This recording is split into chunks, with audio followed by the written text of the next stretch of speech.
Mais je pense que dans la question de la disparition de l'anti-impérialisme, c'est aussi tout le refoulement euh, d'un- de l'anticolonialisme. Mhm. On recouvre aussi cela. C'est-à-dire que c'est tout le récit sur la réconciliation des mémoires, c'est tout le récit sur l'aplanissement de la constante tentation fascisante en France, que l'impérialisme nourrit, l'impérialisme français.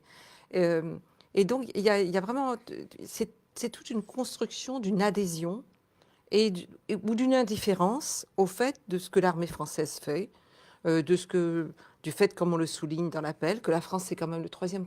Non, d'ailleurs, elle est passée au rang de deuxième Totalement. producteur d'armes au monde et deuxième vendeur d'armes au monde.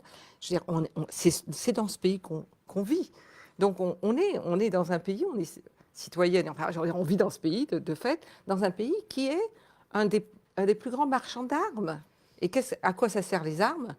Sinon à faire la guerre et à faire ces guerres contre les peuples du Sud global et à amener la destruction totale, la dévastation.